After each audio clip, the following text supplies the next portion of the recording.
A month and change after Houston ISD's monster $4.4 billion bond issue crashed and burned at the ballot box, angry parents, students, and educators are still bashing state-appointed Superintendent Mike Miles for his controversial leadership style and openly calling into question the validity of the academic progress he and his administration are claiming.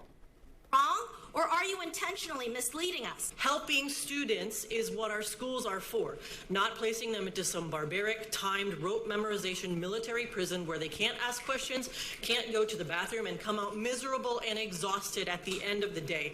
This isn't improvement, but adaptation. And adaptation is not the same as achievement. Taking books out of a school is like taking flowers out of a garden. It doesn't make sense, and it never will. And those were the civil comments. Panel, even though Mike Miles was just awarded a $126,000 bonus, one has to wonder how long can he endure both a community and open rebellion and plummeting enrollment. All right, Chris, you're kind of on the front lines here. You represent the teachers union and a lot of their disputes. Right, and so this bonus shows the tone deafness of the school board at HISD. Mike Miles lost a bond election. He had mass defections from the school district last year and filled most of 1,500 of those positions with non-certified teachers.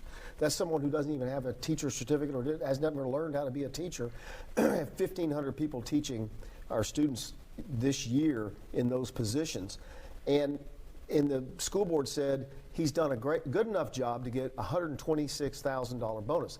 It makes no sense. They're not paying attention, and they're not doing the things that need to be done to get the community support behind the school district. All right, Wayne, you and I have chronicled over the years the train wreck that HISD leadership has been at multiple times and in multiple ways. What are your thoughts here? Look, HISD was destroyed by ethnic politics. So every time I hear someone criticize Mr. Miles, I say to myself, you know what? The white folk may not have run it perfect, but the Hispanic and the black politicians get into this food fight.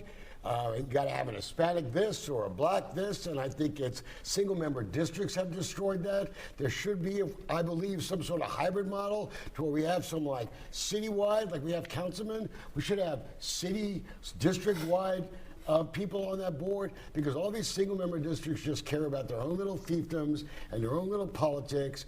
And so I don't know if Mr. Miles is a really good guy. I know he's a jerk, I can tell that. But if he's a good guy or a bad guy, but I'll tell you one thing, we screwed it up, right? You folks out there, all you like corrupt, whatever politicians out there, y'all screwed it up. So you can't really complain now that somebody else is running it.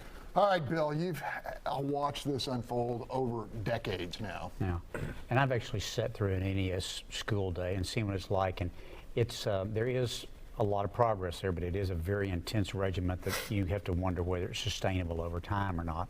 But look, the problem is a school district is nothing if it doesn't have public support, and HISD is rapidly losing that, as demonstrated by the bond election.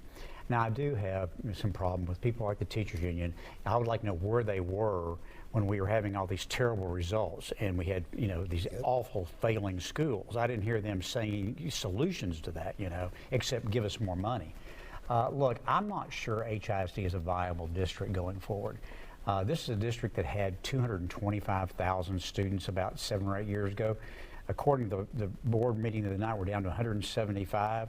They're projecting it's going to go down to 165 next year. And so I wonder where the enrollment's going to be in 10 years.